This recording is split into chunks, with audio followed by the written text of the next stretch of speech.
Le Sénégal remporte face au Maroc par un but à 0 sa deuxième Coupe d'Afrique au terme d'une finale au scénario épique et marquée par la polémique. Au bout d'un match fou, le Sénégal a remporté sa deuxième CAN grâce à une victoire 1-0 par Pape Gueye en prolongation. Le milieu de Villarreal a profité d'un contre, lancé sur une perte de balle de Nil El Ainaoui, pour tromper Yacine Bounou d'une superbe frappe du gauche après avoir remporté son duel avec le latéral du PSG, Achraf Hakimi. Dans cette vidéo, on replonge dans la finale complètement folle de la CAN entre le Sénégal et le Maroc. Du suspense jusqu'à la dernière seconde, un penalty ultra polémique, une tentative de Panenka de Brahim Diaz, des scènes de chaos avec des bagarres en tribune.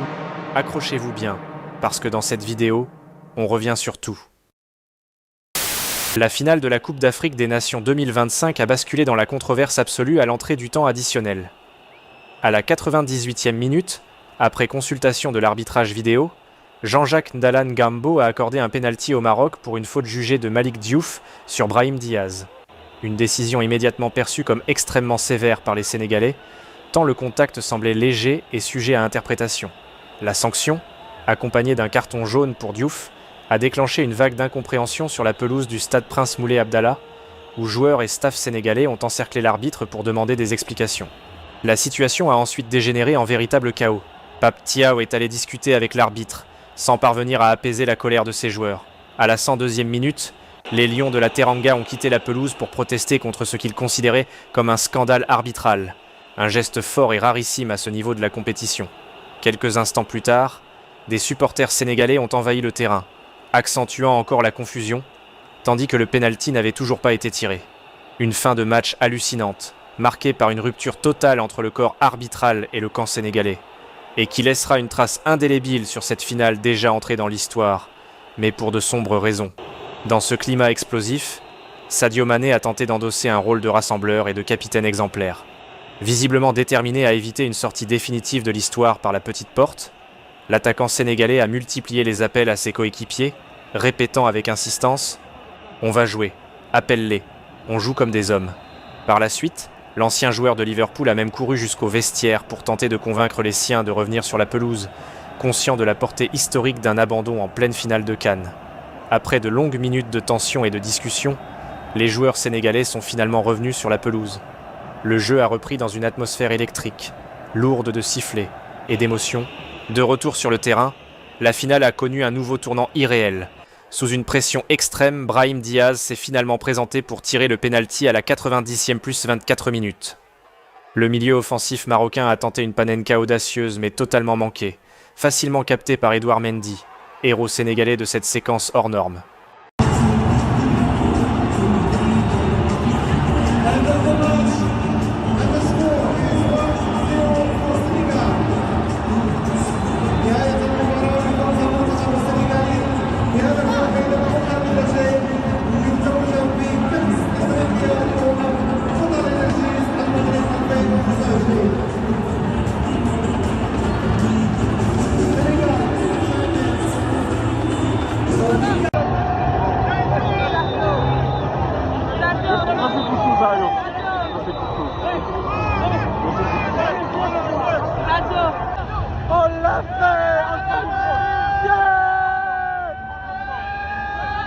Football, souvent c'est cruel. Aujourd'hui, on voit que voilà, on a perdu ce match sur la chance qu'on avait d'être champion d'Afrique. Ensuite, on a perdu aussi Gamen sur le match, donc on a fini à 10. À partir du moment où on a loupé le penalty, tout a tourné en notre défaveur. On tape la barre. C'était un match équilibré. On savait que ça allait jouer sur des détails. Ils ont des situations en première mi-temps, nous aussi. C'était un peu comme un match de boxe. Je crois qu'on a fini à 50-50 pratiquement en possession, nombre de tirs, des opportunités. On sait qu'une finale, voilà, le peu d'occasions qu'on a, il faut saisir sa chance des deux côtés. Voilà. À la fin, c'est un scénario hitchcockien avec ce penalty à la dernière seconde qu'aurait pu nous offrir le titre. C'est malheureux pour le peuple marocain, surtout. Ça fait très mal au cœur parce qu'on n'était jamais, je crois qu'on n'est jamais passé aussi proche d'une Coupe d'Afrique qu'aujourd'hui. Maintenant, voilà.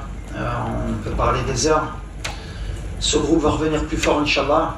Ils connaissent le chemin pour aller en finale. Ça faisait 22 ans qu'on n'y avait pas été, donc peut-être ça nous a un peu joué des tours en termes d'expérience. Mais félicitations au Sénégal. voilà, à la fin, nous on a loupé l'opportunité d'une vie pour certains et pour moi.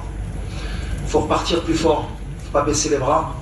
On a montré une bonne image du football marocain. On a une génération qui est jeune. Ils vont apprendre et je suis persuadé que voilà, ils vont revenir plus forts et qu'ils vont la ramener, Inch'Allah, dans le futur.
Non, tu sors d'abord la vidéo, non, tu sors, je suis là, l'image.